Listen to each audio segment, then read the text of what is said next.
Hello and welcome to Stratfest's final Meet the Festival for the 2021 season. For the Finally There's Cabaret.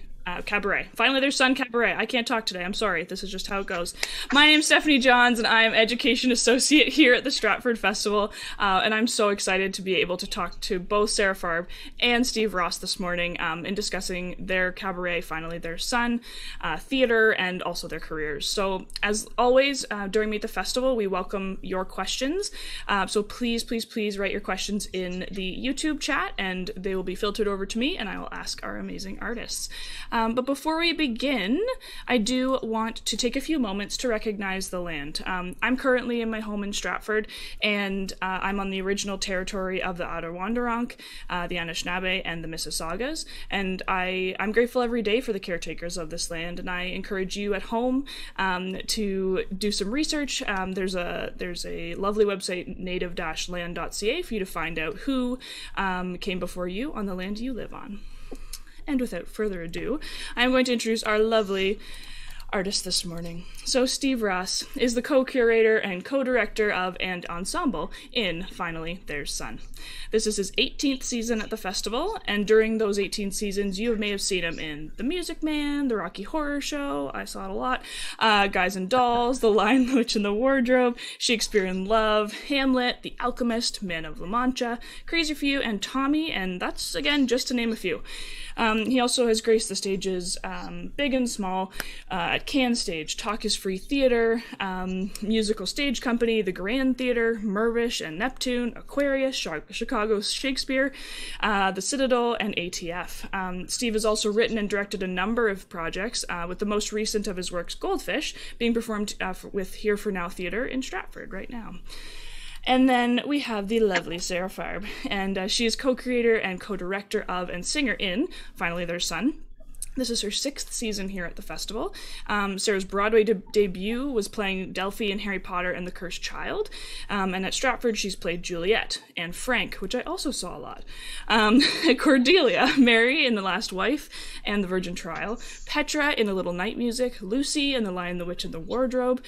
And Constance in She Stoops to Conquer. Cherry in Beau's Stratagem. And Jessica in The Merchant of Venice. And elsewhere, you might have seen her in Fun Home for the Musical Stage Company and Mirvish, and The Humans for Citadel and Can Stage. Sara's performed in productions at Soul Pepper, Theatre Calgary, Tarragon, Theatre Pass Marais, Segal Centre, and YPT, among many others. Sara and Britta Johnson's original music, Kelly v. Kelly, was postponed due to COVID, but we'll hopefully see a full production this coming theatre season, which is very exciting. So welcome to both of you, and thank you so much for joining me today. Thank you. Thank you very much. So my first question, it's actually my question. We'll get to audience questions soon. Can you articulate how it feels to be back performing on stage after such a long hiatus? Anyone can go first. An easy question. No.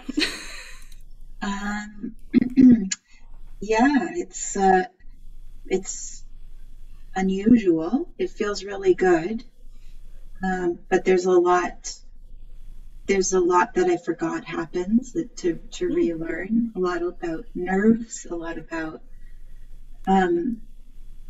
stage presence, I think, sort of stamina, a performance schedule.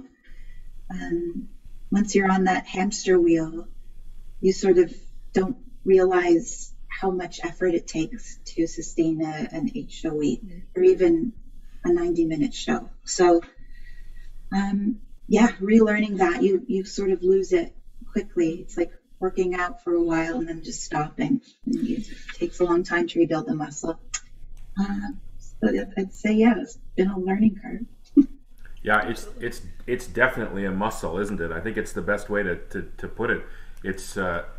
It's something that Janine Pearson, one of the vocal coaches here at the festival, always refers to us who work here as thoroughbreds and Olympians and that kind of thing. That who knows if that's true or not, but it's true that thoroughbreds are meant to run and are meant to stay in shape. And boy, 18 months is a long time to be away. It was a whole series of firsts, being back in the building, being back in the rehearsal hall, being back on stage, But I'm telling you, that was awful sweet walking out that first day and having an audience there. It was you really forget how much of your whole being becomes. I don't know whether that means that we're just attention hogs and whether that's a good thing or a bad thing, but it was so lovely to all of a sudden hear applause, which was a very foreign thing, and it's been wonderful, and it's been very different to be back to be outside. So it's been a very different year, all told. I would also add to that as an audience member and a lover of theater and a worker at the theater, same thing. It's like, oh, how does being an audience member work? I don't remember anymore. And it was such a special feeling when I got to see the first Cabaret this summer and just go, oh, this is what I needed for my heart and for my soul, and just to be like, yes, like theater is something I need in my life. It's just like water. It's just like anything else. And it just brought me so much joy. And every production I've seen this year, I'm just like, oh, it just brings me so much happiness. So I'm so glad that it also is bringing that for you, even if it is like, oh yeah, let's get back into this and figure it out. Yeah. So we have a lovely question that kind of stems off what you were saying, Steve, from Jeffrey Liu. He says, Sarah and Steve, we had the honor and privilege to see your show this past Thursday in the cold and damp. How hard is it to concentrate and sing when it's really cold and wet? Oh, you were there the really cold day. Okay. That was an adventure that day. That's the coldest we've been. I kept looking over. Sarah has sleeves that generally come to her wrists, but you can tell how cold it is because they progress down because Sarah's hands get so cold. And she was standing beside me the whole time, and by the end, I could only see baby fingertips. Yes. So I knew we were cold that day, but it was. I don't know. It didn't. I was okay. I had enough layers on that day, but Sarah, you were freezing that day. I have terrible circulation. It's a bad thing.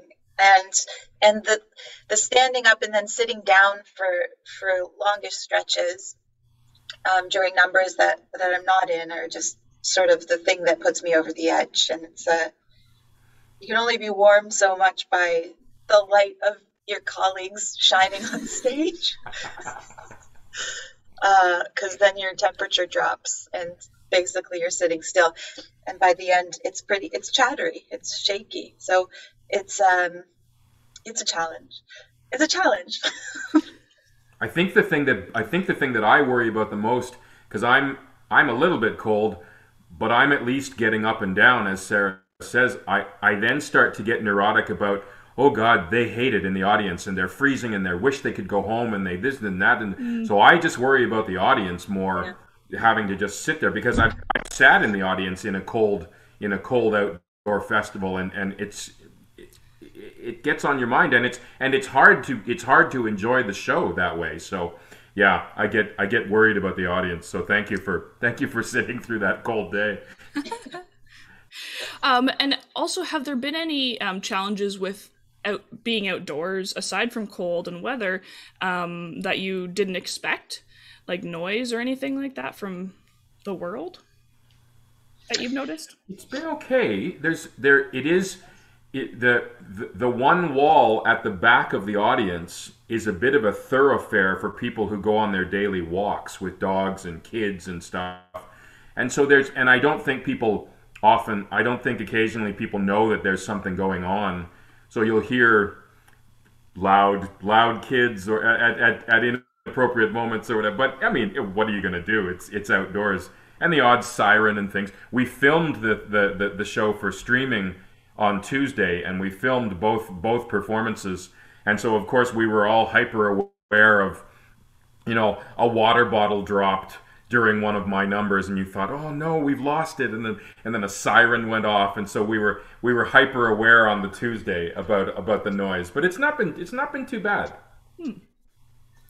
And what for the filming days? Did that change how you were doing things? Did you, or did you just feel like it's another show day and let's go with it? How did you feel on those film days? as much as we wanted to feel that way, there were cameras right in our faces, and the audience was dispersed largely just to the sides.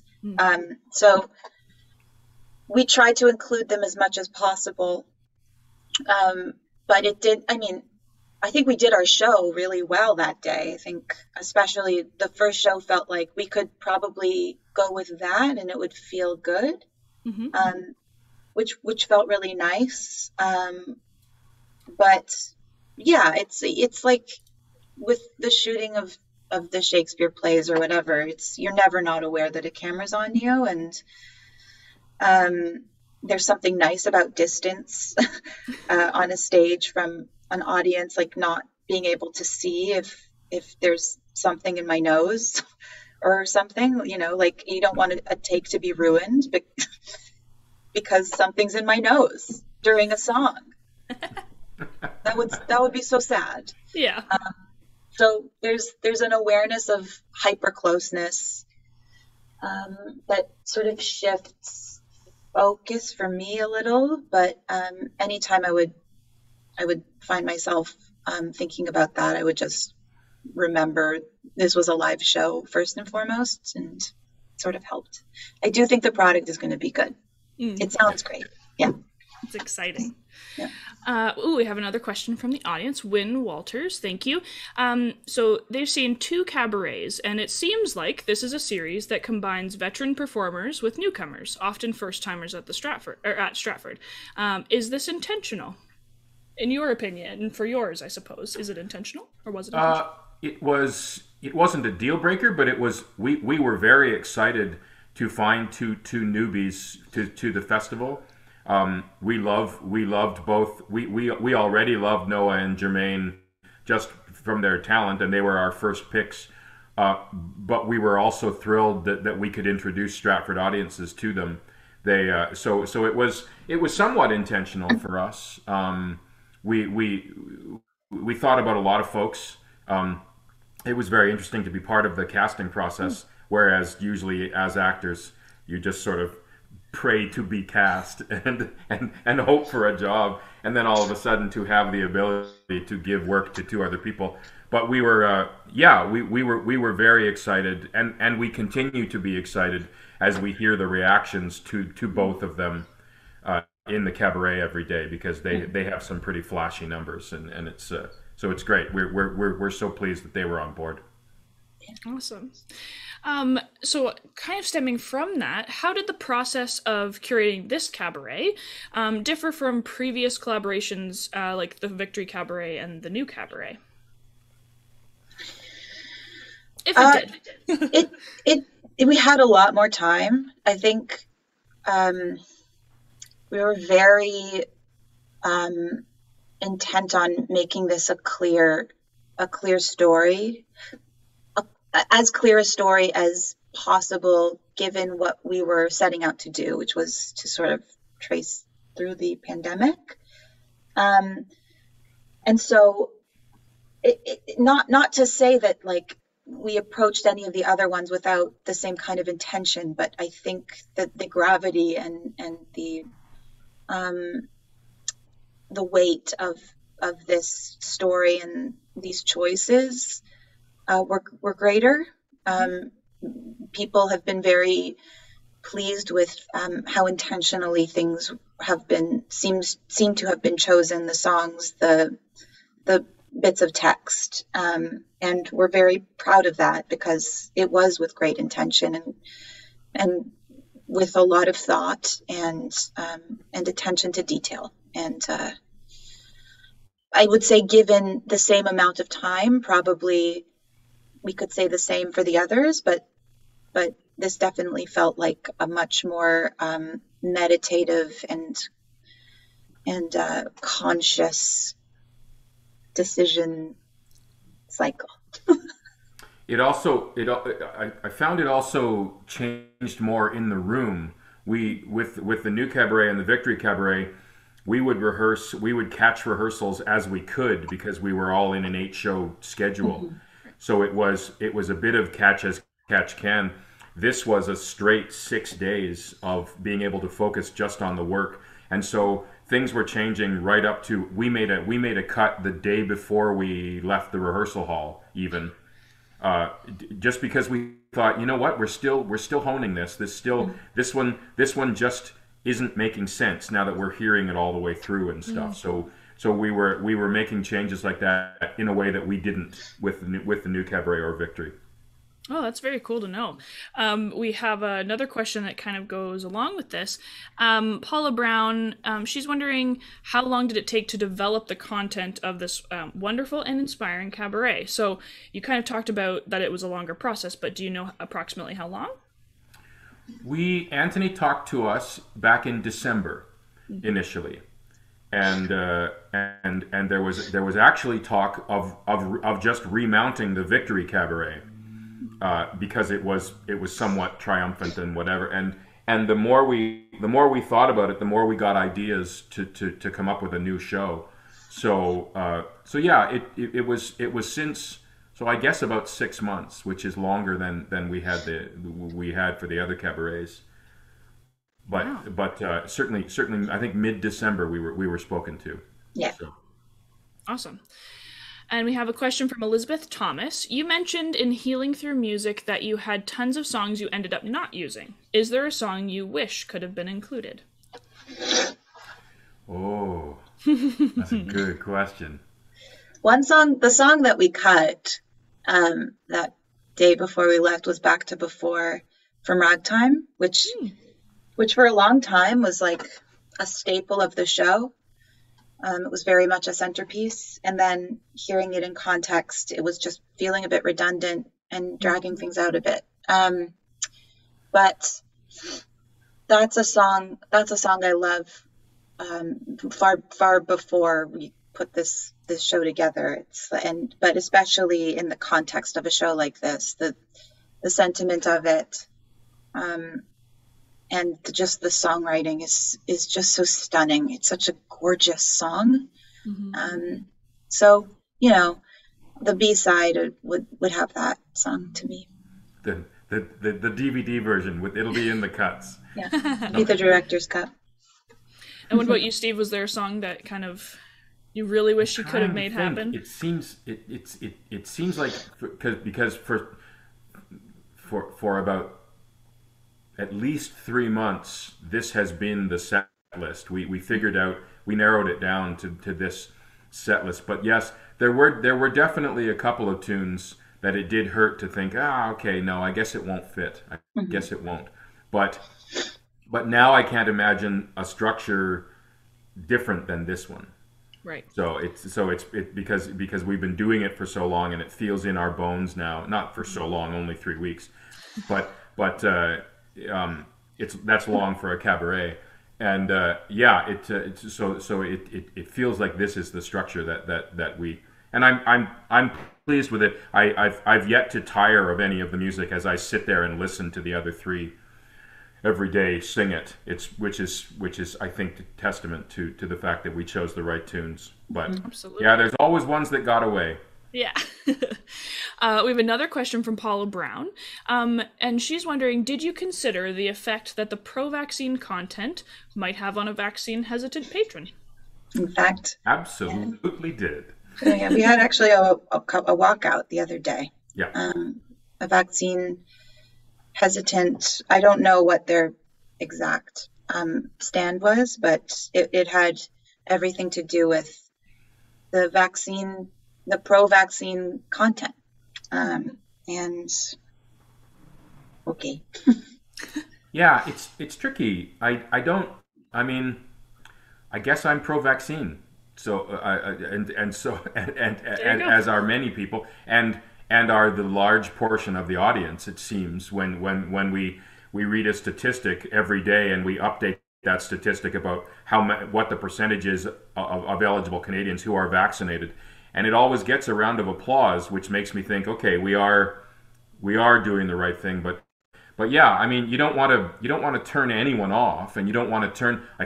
I immediately felt guilty that people had spent money and had come to see this cabaret, and then just went, no, this isn't for us. We wouldn't have bought, because I think they said to the house manager, we would never have bought tickets if we'd known it was about this. Right. And and you try in your blurb to say, hey, join us to talk about the pandemic. Anyway, I guess it's always going to be, there's going to be outsiders who. I don't know I feel like a vaccine hesitant person would understand and sit and watch the show. I think it's a little, it probably is a little bit beyond hesitant. There are hesitant people in my life that I have strong relationships with, and we're open to conversation, and nobody feels attacked. And so, yeah, this is the opinion of our cabaret, and we incorporate information that exists about the history of mRNA vaccines and the help that it's had over lots of diseases. Yeah, absolutely. Thanks. And we have a question from Douglas Tyndall. We enjoyed the music and the performances enormously. We wondered about the BLM focus that seemed to be mostly the US experience. This person feared it could give us Canadians an excuse to ignore our own issues with race. Was that balance a consideration for you? That's a great question. Yeah, it is a great question. I think there was a lot of content that had to be cut. I will say Germaine wrote the piece that she performs to do with the Black Lives Matter, the smearing of silent blood. And that is 100% Canadian, and from the perspective of a Canadian Black woman. So in that regard, we're very happy to include that perspective. The events that we mentioned, the violent events, especially of George Floyd, are undeniably the events that led to the movement that we saw occur last year. And so we would very much like to have included every detail of any person who has been hurt or the subject of that kind of violence. It is a reality that the events in America had the attention and led to the action. I don't think anybody in Canada thinks that we have anything to feel smug about or better than, especially given the revelations of the residential schools recently. That is an enormous trauma that we're dealing with ourselves. So hopefully it encapsulates an entire year and lifetime and generation of oppression and injustice. Mm-hmm. Do you want to add anything, Steve?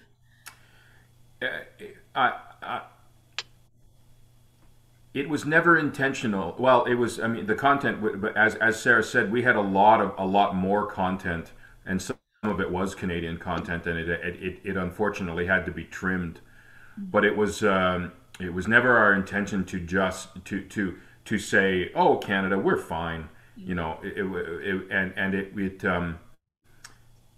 It's funny how you continue to go, I'd love to change this, and I'd love to tweak this, and I'd love to go back in the hall and I think that is something that I would go back in if we were going to remount this next year or something. I wonder if there is Canadian content that needs to go back in, but I agree with what Sarah said, that we hope in a way that it encapsulates things. Mm-hmm. Awesome. And I think this next question from Louise A. kind of comes from that a little bit. This cabaret is a roller coaster of emotions for the audience and cast. I noted tears from some cast members mid-show. How do the performances make you feel, personally? Cathartic, exhausted, hopeful?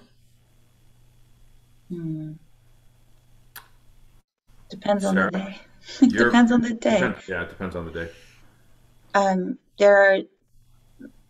You hear these songs every day, and as Steve said, that you don't tire of them, but sometimes you hear a lyric one day that really sticks out to you,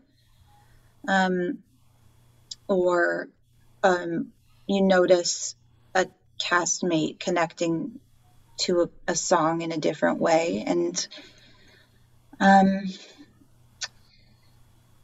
it's exhausting in the right way.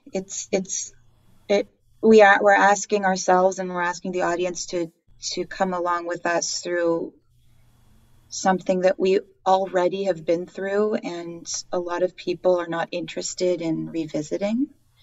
And that can be a heavy load, but by the end, it always feels like we've earned the right to celebrate and to feel the hope that we've woven into the narrative of this.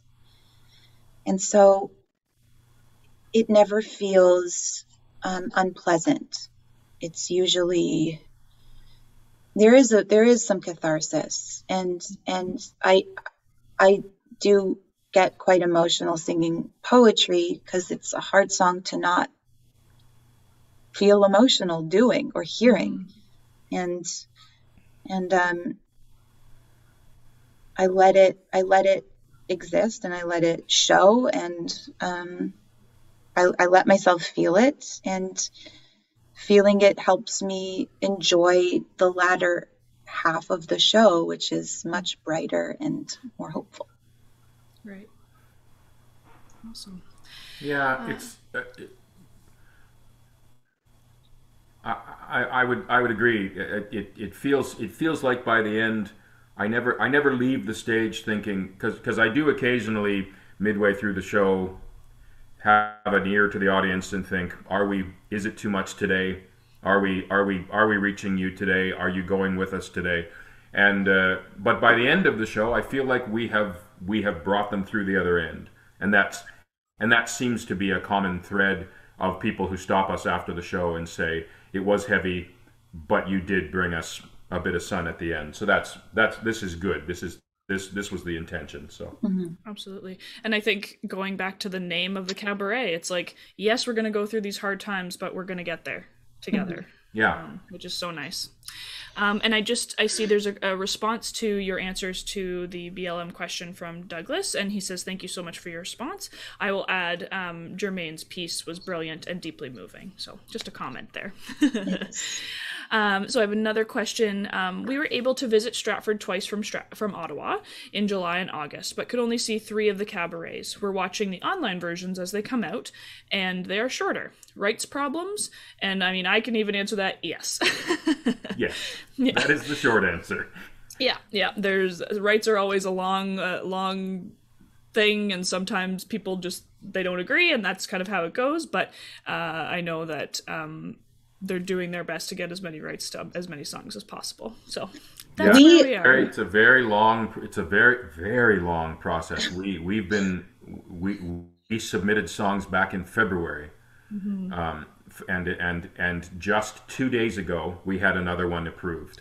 Yeah. So it comes in dribs and drabs, and so we'll see. So we will hopefully have one extra one in ours. That we didn't think we'd have, which is We great. actually I think we have the most approved songs of any of them, so it'll represent our cabaret very, very, very well. Amazing. Yeah, That's we're happy exciting. about that. Mm-hmm. So going back to kind of the song list, which song for each of you from your cabaret hits home for you maybe the most or most often, or meant the most to you during your time of isolation? Or the time of isolation.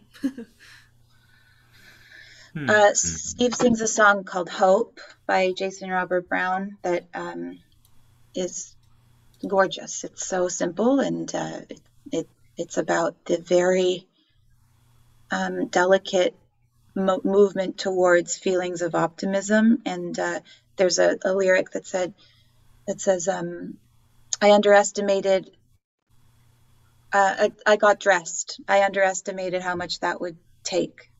And that, to me, is my whole April of 2020. Just like, yeah, that was what I did today. And I'm just immediately taken back to those days of sitting there staring at the window, contemplating existence, how in the world we got here, and the small victories. Absolutely. There's a song Sarah already referred to called Poetry about and the intent with all of this was to take songs and see them through a pandemic lens. And I think it's one of the best fits, because right before that we talked about some statistics about the number of lives that have been lost and the number of lives that have been reported lost and actually lost and things like that. And it's such a beautiful song to begin with, and to think about it as a memorial. It's a bit, we referred to it as a bit of the memorial section, that and the song that follows it. And so I feel like it's one of the best fits, and it almost didn't make the cut. And I think about that every day, that it almost, we said, should we have this one in? And then we both went, we're nuts. Of course we should. That was me being like, should we? I don't know. And you were like, what? But I think about that a lot, and you think about the process of how easily it could have been of like, well, we won't do it. And it's one of the best songs in the show. So I'm pleased we stuck to our guns, or I'm pleased I got bossy with you, Sarah. Yeah. Thank you. That's awesome. This kind of goes to just performing outside cabarets at 11 and 3 in the day. What is it like performing in the daylight outside like that, and being able to make eye contact with people in the audience that are not just in the first 2 rows of like a darkened theater? Like, how does that feel, or how does that mess with you as an artist, or how does it not? How do you feel up there? I've come to like it. I wondered about it at first, and I wondered what it would be like to look out at an entire sea of masked people. I thought that would be kind of disconnecting, but it's not, because I can still see people's eyes, and the eyes are the window kind of thing. So, but I've come to really like it. You can see everyone very clearly. You can see them getting up. You can see them restless. You can see them not restless. You can see them listening to us, and I've come to really like it. It's I'm sure it'll be fine once we get back in the theater and I can only see the first 2 rows again, but it's nice to feel it's nice to feel like I can have a connection to right to the back row with these outdoor audiences. Yeah, it takes the mystery out of who's out there, and alleviates the fear a little bit. I was finding with the evening shows, it was harder to see people, and the experience of being in a theater came back more strongly, and my nerves increased. Interesting. Yeah, I did not expect that answer. That's really interesting. I remember I was talking to Gabe Antonacci, and he said he was talking about how in their cabaret, early on, you didn't have to wear a mask. And then as like restrictions got stronger, they did. And so he was realizing like, okay, he's watching foot tapping now, or like bobbing more rather than like watching the smiles on people's faces. Yeah. So it is interesting also to see those changes throughout even this short season. Yeah.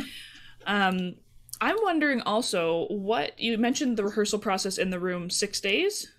Right? You mentioned 6 days? Basically, yeah. And so what was that rehearsal process like? And were there any things that just made you laugh during that process? Yeah, singing with a mask on is weird. Singing with a mask on. It's a nightmare, but also fun. We had a lot of laughs in the rehearsal. It was a really good room. It was a really good room. Our stage manager, Max Wilson, is a joker, and he kept it light for us. And it was nice too, because initially you think, oh my God, 6 days, that's not enough time. But it really was. People came ready to play. People came with some work already done under their belts and things. And so we were able to work really, really hard for concentrated periods of time, and then take breaks. it's a lot of singing that four people are just doing, and so it's not like a musical where, oh, I'm not in these next three scenes and I can get a break and things. So it's we had to be very conscious of making sure that there was laughter and fun and taking a lot of breaks and things and knowing that we were in good shape and things. But yeah, no, it was that boy with a singing with a mask on though. It's not my favorite thing. It's not great. I will be very happy when that regulation gets lifted. Who knows when that'll be? But it'll be last. Yeah, exactly. And were you wearing singers' masks where they come out a bit farther, or just regular masks? Sometimes singers' masks, but then eventually we were holding our masks out a little just to give us the space. The singers' masks were heavier. They were made out of a heavier fabric, and they tended to weigh you down a bit. Mm-hmm. And I mean, I'm the only one in the cast with a beard too, but the beard affects the mask hugely. So we just found all of a sudden we would pull the mask away from our face a bit, and you would have that little bit of freedom, and then so it just became the easiest thing to do. Absolutely, because I can imagine you go, and then just mask and mouth. You're like, well, that's not helpful.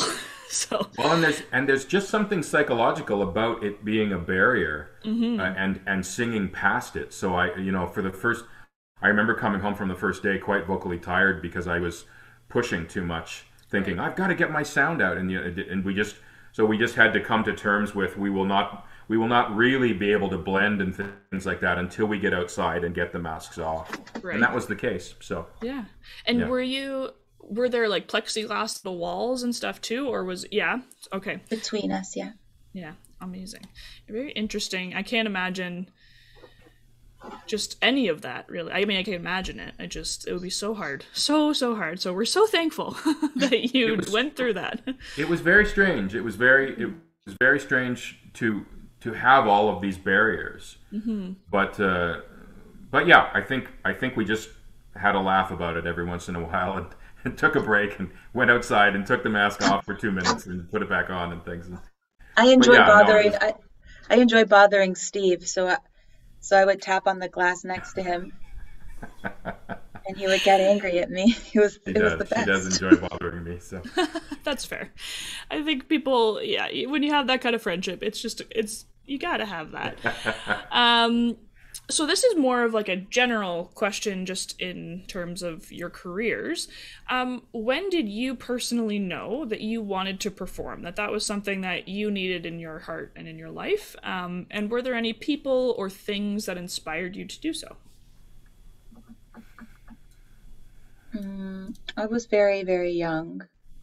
I started as a child, and it was a thing that felt like a natural course for me from then. I was always confused when people I knew as a kid who I would do theater with just ended up not doing it. And I'd be like, what else is there? What are you doing? And the answer is math. And but it's I can't remember a time in my life where this wasn't a constant. And it's just, I don't know. I enjoy other things. I just think I'm really good at what I do, and I'm happy I'm lucky enough to make a living. Yeah. I'm the exact opposite. I came so late to the game. I didn't really until, I would say, 19, 20, that I entertained any of it. I enjoyed it in school. I was told in no uncertain terms in the 9th grade that I couldn't sing, so I shouldn't do the musicals and that they did in the high school and stuff. And I sort of thought, okay, I don't care, cool, I'll do the band instead. And so I didn't ever take it personally. I didn't ever go home and cry about it or anything. So I don't know, but I fell into it quite late, and then had a really I was at a local university for a general arts thing, and had a theater course with a really wonderful woman a really wonderful movement teacher who sort of, I think me on the path, and she helped me. I ended up going to Montreal to theater school, and she helped me audition for those for both. I didn't get in the first year, so she helped me audition for both years and stuff, and it's been wonderful. We reconnected over the pandemic, and it's been wonderful to talk to her all these years later and get to thank her for all that and stuff. So that's been nice. But yeah, I came to it really late, and I think I felt like I was playing catch up for a lot of time. Right. And then the school I went to in Montreal was sort of a natural pipeline to Stratford. Yeah. But it was also the time that all the big musicals were in Toronto, and I really wanted a crack at that.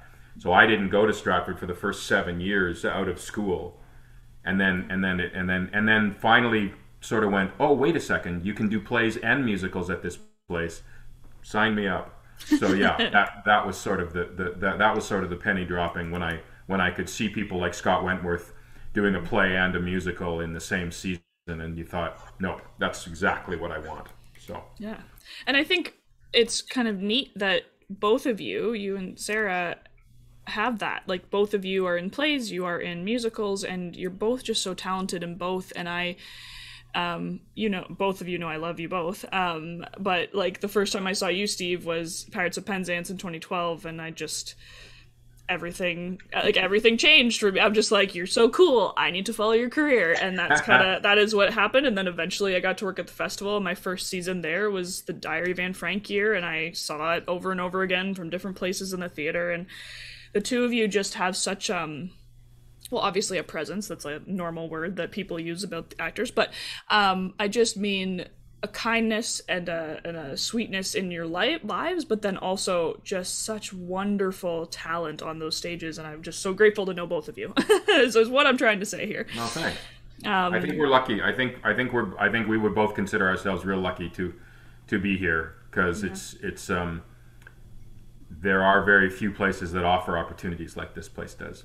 Absolutely. Yeah. We have another question from the audience. So Louise A., back again. Can you tell us a little more about the smearing of silent blood, please? Did Germaine write it specifically for this cabaret, or did she adapt on an existing song, sorry, and did it evolve during rehearsals? So lots of questions there. This was a piece that existed already. She wrote it for school. I think for a movement class or something, but it did exist already. And Steve, you pointed me to it, right? She posted it on. She posted a clip of it on Instagram, and I listened to it and thought, oh, we got to ask her if she would be kind enough to do this song for us. Yeah, and we initially had a lot of statistics and a lot of names within the song, and we tried that for the first couple of days, and it started to feel really intrusive on the flow of the song. The song is so beautiful and so captivating on its own that we felt like we were interrupting the flow of it. So we ended up making that change to cut all of the dialogue, which was it was probably an extra 2 minutes long, that piece. With dialogue and things, but we just felt like it's the right, and I think it is the right decision that she just gets to do the piece as she conceived it and as she wanted to do it initially. So, but yeah, I'm so grateful that she said yes to that, because and I know it takes it out of her when she does it, because she's so committed to it, and on the filming day. On the filming day, they asked. We not only did we do it twice, but then after we'd done the second show, the director had an idea to do it straight into the camera, which I hope will be really cool, and I'm sure it will be. But it was a big thing. We both went to her and said, listen, if you don't want to do this 3 times in a day, absolutely not. We know it takes it out of you, and we were always wanting to be very careful during rehearsals about the whole song. We never wanted to do it too many times, and we always wanted to give her the freedom of how this should fit into the cabaret, because it's very personal, and it was a unique experience that she had written this, and we were just happy that she was generous with it. Amazing. Thank you for sharing about that. This stuff we never get to hear about this, so I love Meet the Festivals for these reasons. This is a question that, again, is more general, but when you look back at your career so far, is there a moment, whether good or bad, where it makes you think, wow, I can't believe that just happened, or I can't believe I just did that? Do you have any thoughts on that? Again, good or bad, silly or ridiculous, whatever you want. Yeah, performing on Broadway was every day a moment like that. It actually infected me a little. I went through a phase during Harry Potter where the fact of performing on Broadway would chat to me in my head at inopportune moments. Just awful, where I had to be so particularly focused and articulate and just saying, "You're on Broadway. This is a Broadway theater. Look at the Broadway." And that really, really messed me up. But I think it was born of the disbelief that this was a lifelong dream coming to fruition, and I'm still amazed. And really, the way that it all sort of ended was so abrupt, and we never properly said goodbye, obviously, because of COVID. And so it does feel like, did that actually happen? There's no closure. Right. Yep. And so it feels like an open-ended sort of fever dream of wild dreams coming true. Yeah, for sure. What a very interesting way of it ending, and just kind of like, wait, can we Wait go a back? minute. Let's make this happen. Yeah, because it was like it should have been bookended by like gratitude and joy and just warmth, and instead it was terror and get me out of here as fast as possible. Absolutely. Yeah. And what about you, Steve? Anything that stands out? I think about the number of opportunities I've had here, and the number of opportunities to play stuff that I would never have thought about. I think back to Tommy, and the size of Tommy, that it was literally the Broadway show in a Stratford theater. And I think back to the size of that, and the subject matter, and the Sturm and Drang. The people would wait at stage door to yell at me because I was playing a child molester. It was a really interesting time. That one sticks out for me the most. It was one of the times that you just sort of went, but what do you mean you're angry with me, the actor? I just played a part.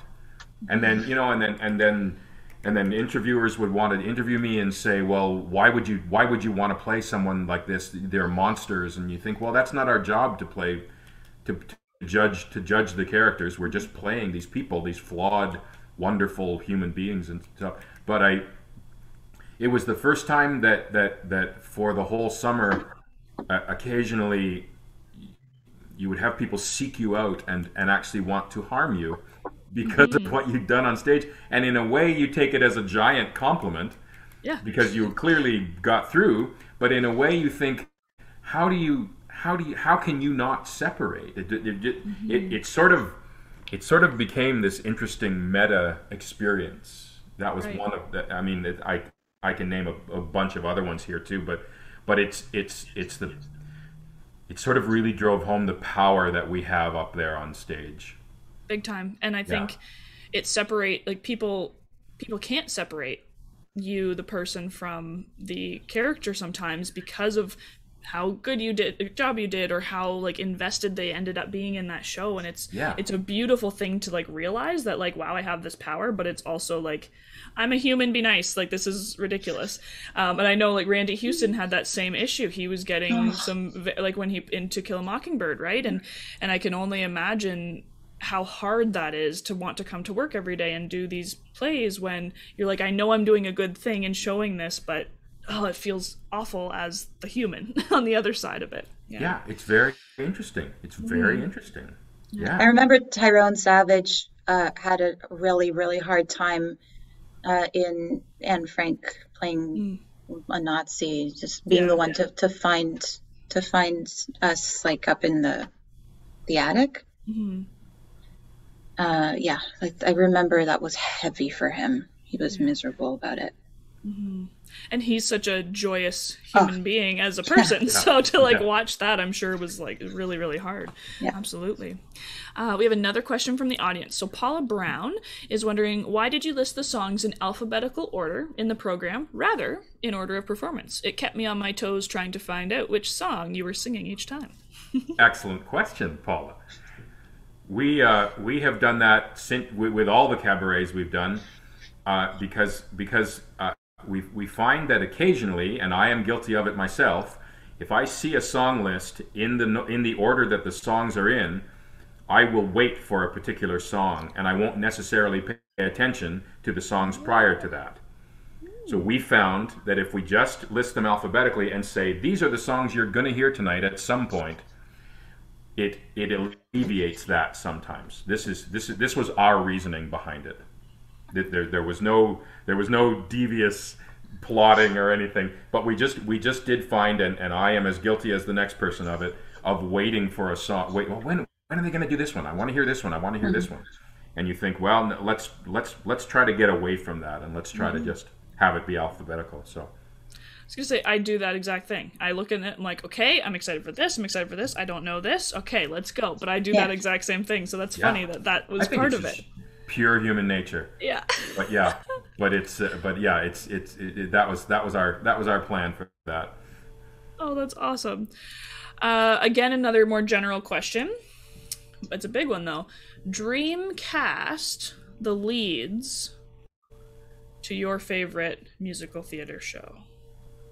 Who would you want? And you can put yourself in it. You can put anyone in it. But what do you think? I've been listening to Parade a lot and imagining a production that would, I feel like that exists in the writing about white supremacy and all kinds of prejudice. And Andre Morin and I have talked about that show, and I'd like to do that show with him. Oh, it would be beautiful. The voices, oh my god, I'm already excited. Okay, do that. Okay. Steve, what about you?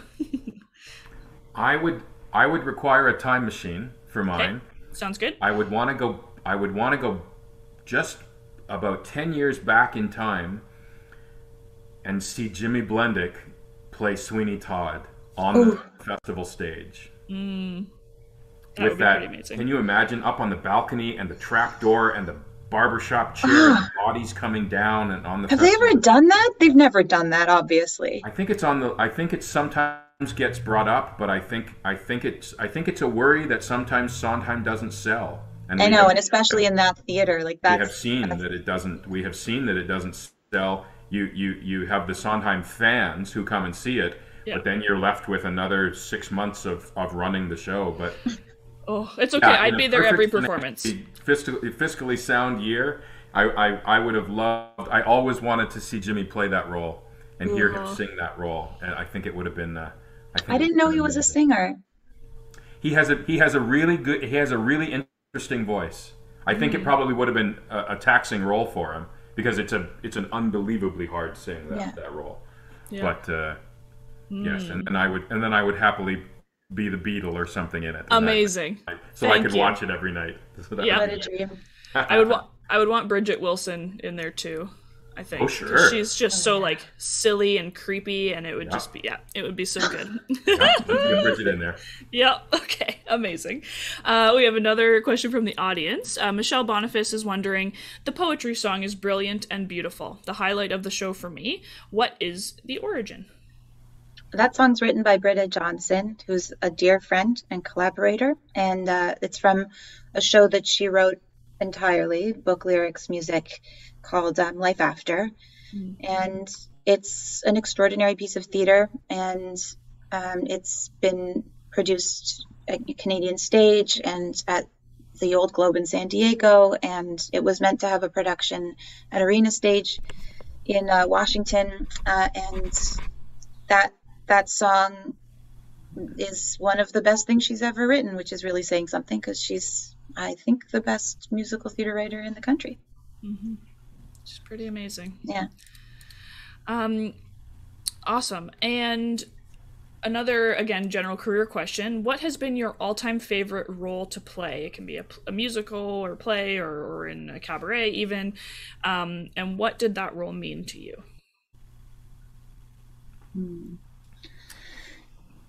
Here or just in general? Anywhere. I got to play Charles Guiteau in Assassins, the Stephen Sondheim musical, and it was, on paper, you know, it might not have worked. The cast was amazing, but we were in a small theater, and we started out really, really tiny, and then we came into Toronto, and it sort of exploded in things, and everyone just fit perfectly.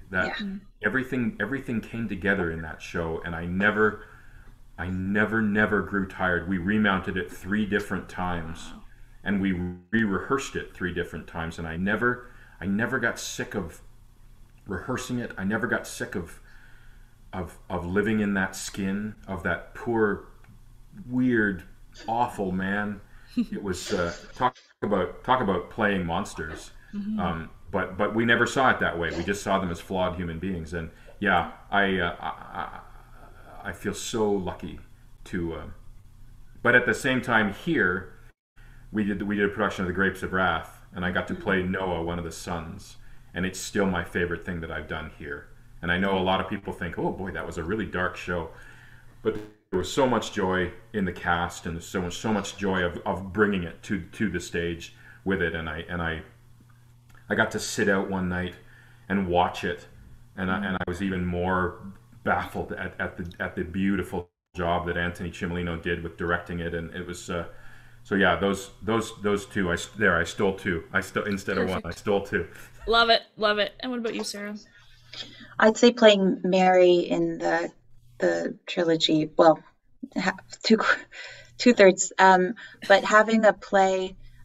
Doing a brand new play is a very special thing, but it's alive too when you're doing it for the first time, and so seeing changes made based on the people playing the parts, and by the second play and then the third one, Kate Hennig was writing very much with my voice in her head.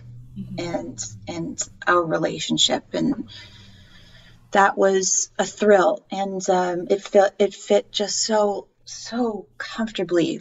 Playing that part felt so easy and wonderful, and knowing that it was crafted with me in mind really is one of the greatest honors that I've had as an actor.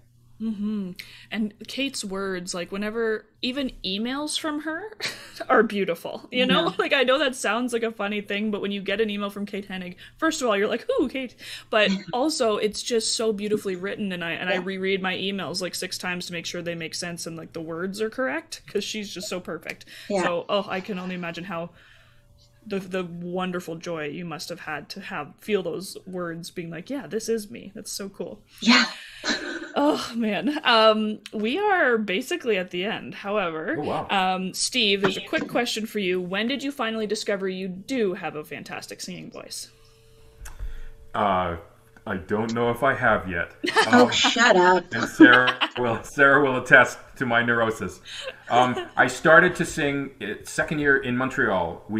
At theater school in second year we had to do a singing project, and I think I had a wonderful teacher named Paul Keenan, who really said, "Oh no, you can do this," and it sort of matched what I did. So I then sort of, that was a nice tangent to go off on and to really pursue on-the-job training and as much vocal training as I could find and sort of be a sponge with that sort of thing. But it wasn't for a long time. So I often listen to Sarah and Noah and Germaine and have to go, nope, you belong here too. You're okay.